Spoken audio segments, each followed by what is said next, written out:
Hola, ¿cómo están? Les saluda Raúl Guerrero y hoy los acompañaré en esta nueva edición de Perfiles de la Justicia, programa producido por la Oficina de Imagen y Comunicaciones del Distrito Judicial de Sullana. En esta edición nos acompaña el investigador y director de Men Engage Perú, Latinoamérica, y director de SISTAC Perú, doctor Enrique Eduardo Gómez Vegas, quien nos hablará sobre el tema masculinidades. ¿Cómo está, doctor? Bienvenido a Perfiles de la Justicia. Muy bien, Raúl, muchas gracias por la invitación aquí a la corte y dispuesto a que conversemos un buen rato. Muchas gracias, doctor. Doctor, ¿de qué se trata el trabajo con hombres y en masculinidades? Bueno, en el Perú, en Latinoamérica y a nivel mundial, hay un conjunto de problemas sociales Ujú, que convocan a hombres y mujeres a poder resolverlos y atenderlos. Y en ese sentido, los hombres no han estado involucrados en la resolución y atención de esos problemas por estar ujú, concentrados principalmente en los aspectos económicos, personales, familiares y sociales. ujú. Por eso es que el trabajo con hombres y masculinidades promueve que los hombres se involucren en todas las dimensiones y campos de la vida para que la sociedad pueda tener un desarrollo armónico, de paz, de convivencia entre todos y de todas, y eso permita el desarrollo de los pueblos. Ujú. ¿Y se pueden establecer diferentes tipos de masculinidades? Sí, y de hecho que existen. No es la misma masculinidad que vive un hombre afroperuano que un hombre urbano que estudia en una universidad. Entonces, ¿por qué hablamos de masculinidades y de hombres? Cuando hablamos de hombres estamos aludiendo a lo biológico. Cuando hablamos de masculinidades estamos hablando de un aprendizaje que comienza inclusive desde que el bebé está en el vientre de la madre Ujú, y que se desarrolla en los diversos ciclos de vida de este actor social, actor político, al cual nosotros, por ejemplo, consideramos es el punto de atención del trabajo que desarrollamos. Y esos aprendizajes vienen a través de un conjunto de normas sociales, ujú, mensajes que los hombres vienen recibiendo ujú. y que los vuelven en un conjunto de prácticas y experiencias que puede llevar a generar un conjunto de violencias, no únicamente frente a la mujer o los otros integrantes de la familia y también de la sociedad, sino también contra él mismo. Por eso es Ujú. importante trabajar con los hombres para poder promover esa sensibilización de ellos mismos hacia todo lo que están viviendo y hacia lo que podrían generar como oportunidades de vida, Ujú. más que como situaciones de violencia que pueden más bien no conllevar ese desarrollo que queremos, ¿no? ¿Y cuáles son los factores causales que conllevan a que los hombres ejerzan comportamientos de violencia, principalmente contra las mujeres? Perfecto. En el año 79, Connell, en Australia, es una investigadora, ¿sí? Empieza a hacer estudios que ya venían de décadas anteriores porque los grupos de mujeres que en el mundo se han organizado para poder reivindicar sus derechos, Ujú, planteaban que había un actor que era el generador de esas barreras ujú, que no permitían el ejercicio de sus derechos. Todos somos conscientes que aquí en el Perú la mujer recién vota a partir del 56 con el gobierno de Odría. Es decir, que los años anteriores los hombres sí podían ejercer un derecho y las mujeres no. ¿Cuál es el aspecto causal relacional que no permitía ello? Y es que los hombres, históricamente, lo dice Connell, no solamente Connell, sino otros investigadores también, y nosotros hemos hecho estudios acá en Perú y acá en Piura, ¿qué es lo que dice? Que todavía somos una sociedad que sobrevalora la vida de los hombres sobre las mujeres.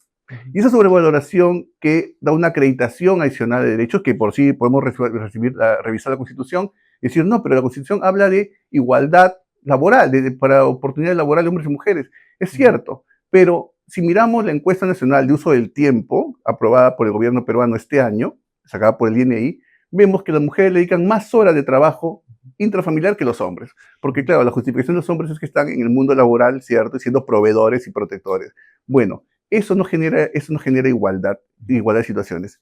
Entonces, se hace necesario que los hombres se involucren mucho más y empecemos a transformar esos aspectos causales que tienen que ver con esa sobrevaloración de la vida de los hombres sobre las mujeres, ujú, ¿sí? Que tienen que ver con esos aprendizajes que nos transmiten en el hogar permanentemente y diariamente, y que Foucault, que es un psicoanalista del siglo pasado francés, nos dice, no hay que mirar, cuando hablamos de desigualdad y de violencia, los problemas mucho más grandes. Si tú ujú. ves en una casa, en una mesa, en una cena, ¿quién tiene la voz autorizada a hablar en ese momento? Y nos vamos a dar cuenta que son los hombres. Entonces, aunque vivamos en el siglo XXI, aunque tengamos la constitución política del Perú y un conjunto de marcos normativos, la desigualdad y las violencias siguen al interior de las familias peruanas, suyaneras, ¿cierto? O suyanenses, ¿sí? Y a nivel mundial también.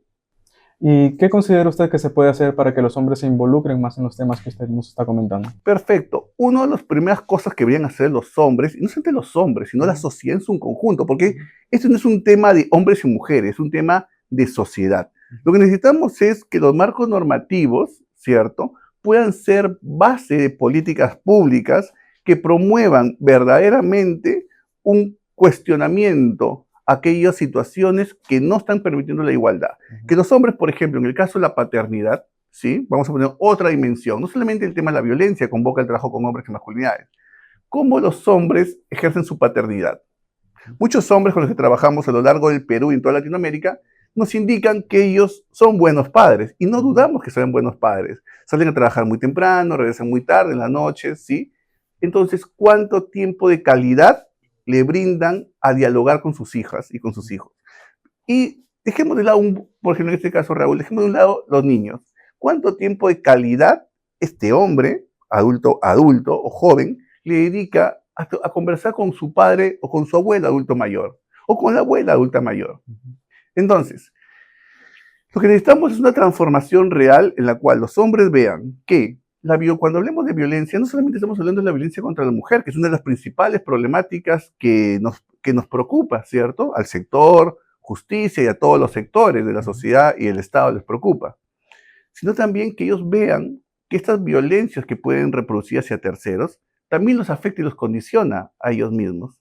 Entonces, cuando hablamos de violencia, no solamente estamos hablando de la violencia hacia terceros, hay que entender que estas situaciones, las cuales uno deja de lado esas prácticas, se constituyen en la autoviolencia, ¿no? En prácticas de autoviolencia, porque al final de cuentas, esta afectación se va a ver representada en los cuerpos de los hombres y seguro en las estadísticas que nos arroja el sector salud de afectación. ¿Y usted considera una buena medida que las licencias de paternidad deban de ser igual para las mujeres como para los hombres? No nos parece mal porque hicimos una investigación acá en Piura sobre el tema, pero esa licencia de paternidad, ¿a quién beneficia? Básicamente beneficia a quienes tienen una economía estable, que de acuerdo al dato del Ministerio de Economía y Finanzas, el 30% solamente tienen acceso a una economía con estabilidad laboral. Entonces somos una economía informal. Entonces, esa normativa que no está mal, está beneficiando solamente a un grupo de hombres, ¿ya? Entonces, no podríamos pensar y decir que todos los hombres en el Perú podrían ejercer ese derecho. Tendríamos que pensar en cómo, y esa es otra de las grandes dimensiones y temas importantes cuando se trabaja con hombres y masculinidades. Cómo estos hombres, un hombre, por ejemplo, como el señor que me vendió hoy día en la mañana desayuno, ¿no? Ahí fuera de mi casa, un señor vende desayunos ahí, pan con huevo y chufla. Ese hombre no puede ejercer ese derecho, ¿cierto? No lo puede invocar en su ejercicio. Perfecto. Pero ese hombre puede ser padre, ¿sí? Entonces, ¿qué es lo que al margen de la normativa o lo formal, lo que nos interesa es cómo el Estado puede brindar servicios, y habría que ver qué tipo de servicios, educativos, de asistencia psicológica, para que ese hombre pueda saber cómo se conversa con su hijo.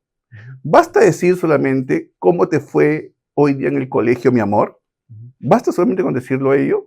¿O qué preguntas estratégicas hay que hacer con el niño con el cual tú decides acompañar su crecimiento y su desarrollo? Entonces, no hay un manual de ser padre, como tampoco hay un manual de ser madre. ¿Y actualmente qué marco normativo regional, nacional o internacional existe para el trabajo con masculinidades? Mira, eso es bien interesante esa pregunta. En el año 79, el Sistema de Naciones Unidas aprueba la Convención contra todo tipo de violencias del CEDAW. Después se da la Convención de Belén do Pará, ¿no? Que sale en en los años 90 y demás. Y el Sistema de Naciones Unidas, del cual el Perú es Estado parte, ha suscrito y sigue siendo parte del Sistema de Naciones Unidas, plantea que la violencia estructural que existe no se resuelve únicamente empoderando a las mujeres, sino también se resuelve cuando los hombres se den cuenta de que sus prácticas, sus idearios, sus formas, cómo se representan en el día a día, contribuyen a ese tipo de violencia, a situaciones de violencia. En el año 2015 se aprueba la ley 30364, la ley para prevenir y erradicar toda forma de violencia contra la mujer, en la cual, por ejemplo, el Poder Judicial y las Cortes son parte en las instancias regionales o distritales para la prevención de la violencia contra la mujer. Y eso se aprueba en el 2015. ¿Ya? Entonces, del 79 Naciones Unidas ya decía, ojo, pongamos atención a trabajar con los hombres, porque ellos son parte de esta reproducción de la violencia. En el 2015 se aprueba la ley 30364 y también está el artículo 27. Y el artículo 27 habla de que el Estado tiene que tener intervenciones dirigidas principalmente a hombres para revertir situaciones de violencia. El año pasado el gobierno regional de Piura aprueba la ordenanza regional 505-2024, donde incorpora como un tema prioritario regional establecer estrategias que articulen y que vinculen a los hombres a situaciones de atención de violencia que se están suscitando, tanto en los espacios públicos como en los espacios privados, porque ya sabemos que la violencia no es un tema solamente interno, es un tema que nos afecta como sociedad. Entonces ya tenemos un marco normativo regional. Piura es la primera región a nivel de todo el Perú que tiene un marco normativo. A nivel de Latinoamérica somos el primer país que ha desarrollado un marco normativo vinculado al tema de la violencia contra la mujer, ¿cierto? Que es un instrumento que nos va a ayudar mucho a que en su implementación, porque se desarrolla en diversos componentes, podamos tener acciones específicas para revertir no solamente situaciones de violencia, sino también mejora la salud, la calidad de vida, las relaciones familiares y demás. Así que creo que hay un buen marco ahorita y una buena oportunidad a nivel legal para sumar a este proceso que necesitamos de una sociedad mucho más pacífica y convivencia, ¿no? Entiendo, doctor. ¿Y qué acciones podrían cumplir los hombres para poder involucrarse en la prevención y denuncia de todo tipo de violencia?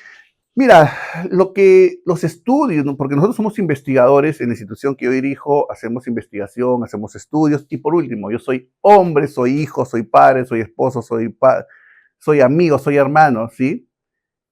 El proceso comienza con uno mismo, con pasar con procesos autocríticos sobre cómo es nuestra historia de vida, donde vamos a identificar las violencias que hemos sufrido y las violencias que hemos generado, y cómo los contextos nos han condicionado o nos han llevado a ello. Si toda la historia de mi vida me están los mensajes que vienen de las telenovelas, de los medios de comunicación, de mi familia, de mis amigos, los hombres están cercanos al alcohol, o la vida de los hombres está vinculada al alcohol, obviamente hay una reproducción y un consumo masivo por parte del alcohol, ¿cierto?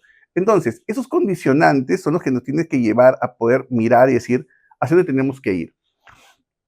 Y ahí lo primero es el autoconocimiento, el autorreconocimiento, la autocrítica, ¿sí? Y sobre esto tenemos que ir hacia lo colectivo, porque no puede haber cambio que no empiece con uno mismo. Y lo que los hombres tienen que darse cuenta en ese sentido es que históricamente hemos ejercido poder, como decía Foucault. Hemos ejercido poder, representamos poder, y eso nos da un determinado estatus. ¿Y cuáles considera usted las medidas para poder erradicar esta violencia machista en nuestra sociedad? Mira, hay varias cosas. Primero, que el Estado debería invertir, debería establecer mayores presupuestos. Ahorita el Ministerio de la Mujer y Poblaciones Vulnerables tiene algo que se llama la Estrategia Hombres por la Igualdad. En Piura solamente tienen asignados 5 profesionales. 5 para toda la región. Entonces, no es posible atender esta problemática buscando involucrar a los hombres como un agente de cambio con 5 profesionales, ¿sí? Por un lado, recursos presupuestales. Por otro lado, políticas públicas. Imagínate que de 2015, recién hasta la fecha, el año pasado, hayamos podido darnos cuenta colectivamente, institucionalmente, que si no involucramos a los hombres, el problema no se va a resolver. Ha sido una demora, digamos, porque claro, yo entiendo que y lo sabemos todos, que hemos estado concentrados en atender las situaciones de violencia que viven las mujeres, pero no hemos estado mirando al actor que la genera y qué medidas podemos establecer de ahí. Bueno, ya por lo menos nuestro gobierno regional ha impulsado este proceso. Esperemos que otros gobiernos regionales, otros países también se sumen a este proceso de cambio. Ahí van 2, ¿cierto? Otra cosa importante, que la política pública, por ejemplo, la política pública puede ser desarrollada. Si los hombres a partir de los 40 años o 45 necesitamos hacer un control preventivo de cáncer de próstata, entonces no puede ser posible que solamente tengamos una campaña anualmente. Doctor, usted ¿Qué opinión tiene con respecto a que las mujeres promueven el machismo? Mira, el machismo, dice Kimmel es es un investigador americano, ¿ya? ¿Y cómo explica Kimmel el machismo? ¿Ya? El machismo es un aprendizaje y una representación, ¿sí? Es una práctica, es una acción, ¿sí? ¿De dónde viene esto? Viene de algo que se llama sistema patriarcal. ¿Qué es el patriarcado? Es una idea que dice, los hombres son superiores a las mujeres. Entonces, ¿qué es el machismo? Es cuando yo esa idea la pongo en la práctica. Vamos a poner un ejemplo, muy sencillo. Yo llego a mi casa de aquí, ¿cierto? En la noche y digo, mi comida, porque vengo de dar una conferencia aquí en la Corte Superior, aquí en Sullana, ¿sí? Entonces, llego, porque esa es la idea, ¿no? Las mujeres dan servicios, me cuidan, yo soy un proveedor, soy un expositor, soy un director, entonces lo merezco. Perfecto. Ahí está, digamos, la práctica tradicional que Kimmel dice, ahí se representa el machismo. Lo segundo es, cuando te digo, el tema de la autoviolencia. Es otra práctica de por qué, también de machismo, cuando los hombres no reconocen su vulnerabilidad y las necesidades de cuidado de terceros. Y la otra práctica, la más reconocida, es el tema de la violencia contra la mujer, ¿cierto?